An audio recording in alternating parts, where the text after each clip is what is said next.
নমস্কার, আমি সঞ্চিতা। ফাইন্ডিং বুক চ্যানেলে আপনাদের স্বাগত। আজকে কথা বলবো লেখক সুকান্ত গঙ্গোপাধ্যায়ের লেখা একটি বই নিয়ে। বইটির নাম হলো চিত্রপট। এটা মিত্র ও ঘোষ থেকে প্রকাশিত হয়েছে। বর্তমানে বইটির দাম হচ্ছে 500 টাকা এবং এর মোট পাতার সংখ্যাও প্রায় 500। কাহিনী শুরু হয় দুর্গাবাড়ি এবং বামুন বুড়িকে দিয়ে। অনেকদিন আগে কানাইপুর গ্রামের জমিদার বাড়ির একটা অংশ ছিল এই দুর্গাবাড়ি। আগে জমিদারদের দুর্গাপুজো হতো এই বাড়িতে, সেই জন্য বাড়িটির নাম হয়েছে দুর্গাবাড়ি। যদিও পরবর্তীকালে দুর্গাপুজো আর সেখানে হতো না, কিন্তু বাড়িটির নাম সেরকমই রয়ে গেছে। আর এই জমিদার বাড়িরই পুরোহিতের স্ত্রী হচ্ছেন কনকলতা ভট্টাচার্য, যাকে সবাই বামুন বুড়ি নামেই চেনে। জমিদার এই দুর্গাবাড়ির রক্ষণাবেক্ষণের দায়িত্ব দিয়েছিলেন এই বামুন বুড়িকে, এবং তার সাথে সাথে দুর্গাবাড়ির কিছুটা অংশ বামুন বুড়ির নামেও তিনি করে দিয়েছিলেন। বামুন বুড়ি ধীরে ধীরে এই দুর্গাবাড়িতে অনেক ভাড়াটে বসিয়েছে। যদিও দুর্গাবাড়ির অবস্থা আজ খুবই জরাজীর্ণ, যেখানে সেখানে প্লাস্টার উঠে গেছে, প্লাস্টার খসে পড়ে মানুষজন আহত হচ্ছে, তাও কিন্তু এই ভাড়াটেরা কেউ দুর্গাবাড়ি ছেড়ে যাবে না। তার কারণ হচ্ছে যে তারা বহু বছর ধরে দুর্গাবাড়িতে রয়েছে এবং এখানকার ভাড়া অত্যন্ত কম, সেজন্য কেউ তারা এই বাড়ি ছেড়ে যাবে না। এবং এই ভাড়াটেদের সঙ্গে অনেক বছর ধরে একসাথে থাকতে থাকতে বামুন বুড়ি অলিখিতভাবে তাদের অভিভাবক হয়ে গেছেন। ভাড়াটেদের সমস্ত রকম সুখ দুঃখ বিপদে আপদে বামুন বুড়ি সবসময় তাদের পাশে থাকে এবং কখনো কখনো দরকারে তিনি কর্তৃত্বও ফলান।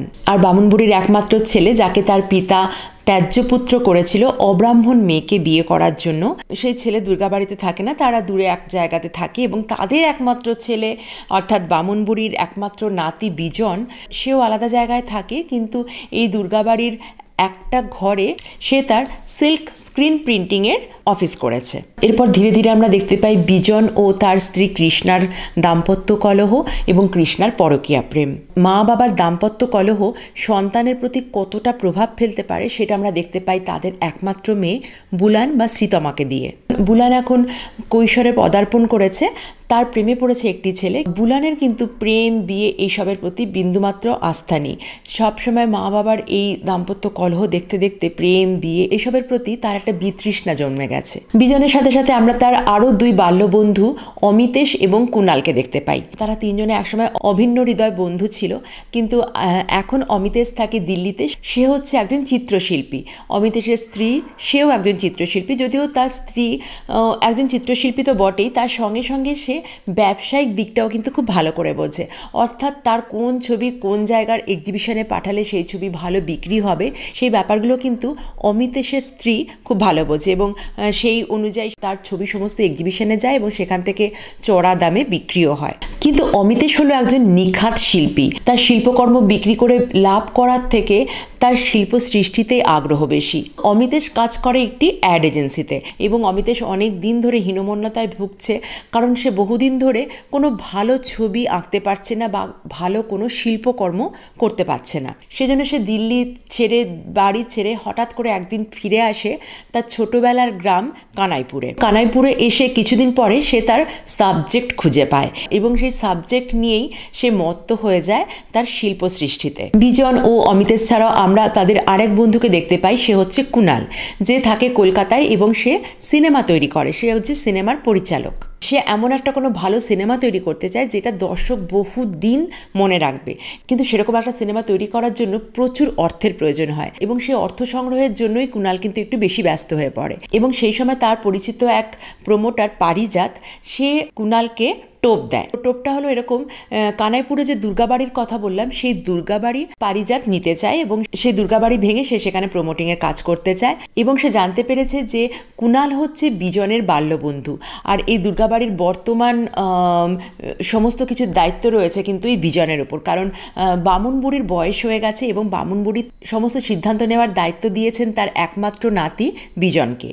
এবং বিজনই কিন্তু সিদ্ধান্ত নেবে যে এই দুর্গাবাড়ি আদৌ বিক্রি হবে, ভাঙা হবে বা কি হবে, সেই সিদ্ধান্ত কিন্তু একমাত্র বিজনই নিতে পারবে। এবং যেহেতু কুণাল বিজনের বাল্যবন্ধু, সে খুব সহজেই হয়তো বিজনকে রাজি করাতে পারবে দুর্গাবাড়ি পারিজাতের কাছে বিক্রি করে দেওয়ার জন্য। সেজন্য পারিজাত কুণালকে টোপ দেয় এবং কুণাল খুব সহজেই সেই টোপ গিলে ফেলে এবং সে যায় বিজনের কাছে এই দুর্গাবাড়ির বিক্রির ব্যাপারে কথা বলতে। কিন্তু শেষ পর্যন্ত দুর্গাবাড়ি বিক্রি হচ্ছে কি হচ্ছে না সেটা তো আমরা বইটা পড়লে জানতে পারবো। দুর্গাবাড়ি বামুন বুড়ি এই দুর্গাবাড়ি ছাড়াও প্যারালালি আর একটা ঘটনা ঘটতে থাকে। কানাইপুরের লাগোয়া আরেকটি গ্রাম, তার নাম হচ্ছে আগডাঙ্গা। সেখানে থাকে বাপি নামে একটি ছেলে। এই বাপির সাথে বিয়ে হয় ডলির। ডলি হচ্ছে অপরূপ সুন্দরী একটা মেয়ে। বাপি ডলিকে দেখে তার সৌন্দর্যে মুগ্ধ হয়ে দেখার প্রায় কিছুদিনের মধ্যে ডলিকে বিয়ে করে এবং মানে তার সৌন্দর্যে সে এতটাই মুগ্ধ হয়ে গেছিল যে ডলির সম্বন্ধে কোনো রকম খোঁজ খবর কিছুই সে করে না। কিন্তু বিয়ের পরপরই সে বুঝতে পারে যে ডলির আচার ব্যবহার, কথাবার্তা বা শ্বশুরবাড়ির অন্যান্য সদস্যদের প্রতি তার ব্যবহার সবই কিন্তু মানে একটু কেমন যেন মানে অন্যরকম। যাই হোক, বাপি বিয়ের কিছুদিনের মধ্যেই তার ভুল বুঝতে পারে যে সে ডলিকে বিয়ে করে খুব ভুল করেছে এবং ডলির কাছ থেকে সে মুক্তি পেতে চায়। কিন্তু ডলির হাত থেকে মুক্তি পাওয়া কিন্তু একদমই সহজ হয় না। বাপি, তার মা এবং তার দিদি প্রত্যেককেই ডলি জেলের ঘানি টানিয়ে ছাড়ে। সেটা কিভাবে হলো না হলো সেটা তো অবশ্যই আপনারা বইটা পড়লে জানতে পারবেন। কিন্তু আমরা একটা জিনিস দেখতে পাই যে এই ডলি আর বাপির গল্পও কিন্তু গিয়ে শেষ হয় এই দুর্গাবাড়িতে। মানে সব কিছু একই সূত্রে গাঁথা, মানে সব কিছু এই দুর্গাবাড়িকে কেন্দ্র করেই কিন্তু ঘটতে থাকে। তাহলে শেষ পর্যন্ত কি হলো? দুর্গাবাড়ি কি প্রমোটারের হাতে বিক্রি হয়ে গেল, নাকি দুর্গাবাড়ি তার স্বমহিমায় দাঁড়িয়ে থাকলো? কুণাল কি বিজনকে রাজি করাতে পারলো দুর্গাবাড়ি বিক্রি করার জন্য? আর অমিতেশ সে কোন সাবজেক্ট খুঁজে পেয়েছে তার শিল্প সৃষ্টির জন্য? আর বামুন বুড়ির কথা জানতে হলে তার জীবনের কথা, তার যৌবনের কথা, হ্যাঁ তার যৌবনের কথাও রয়েছে এই বইতে। আর লেখক সুকান্ত গঙ্গোপাধ্যায় তিনি বা কোন চিত্রপট আঁকলেন তার এই বৃহৎ উপন্যাসে, সেটা জানতে হলে অবশ্যই কিন্তু আপনাকে এই বইটা পড়ে দেখতে হবে। সুকান্ত গঙ্গোপাধ্যায়ের লেখা চিত্রপট, মিত্র ও ঘোষ প্রকাশনী থেকে প্রকাশিত। এই উপন্যাসটা 2011 থেকে 2013 সাল পর্যন্ত সানন্দাতে ধারাবাহিকভাবে প্রকাশিত হতো। পরবর্তীকালে এটা বই আকারে প্রকাশিত হয়। ভীষণ সুন্দর একটা সামাজিক বই।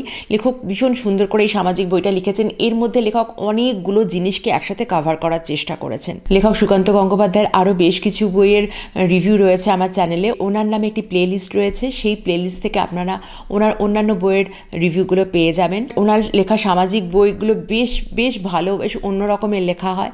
এই বইটাও কিন্তু বেশ বৃহদাকার একটা বই, প্রায় 500 পাতার বই এবং বইটার দামও হচ্ছে 500 টাকা এই মুহূর্তে। মিত্র ঘোষ থেকে প্রকাশিত বইটা অবশ্যই আপনারা পড়ে দেখতে পারেন। সামাজিক বই পড়তে যদি আপনি ভালোবাসেন তাহলে কিন্তু অবশ্যই এই বইটা পড়ে দেখতে পারেন। বইটা পড়ুন, পড়ে কেমন লাগলো অবশ্যই আমাকে কমেন্ট করে জানাবেন। দেখা হবে অন্য কোনো বইয়ের আলোচনায়। আজ তাহলে আসি, নমস্কার।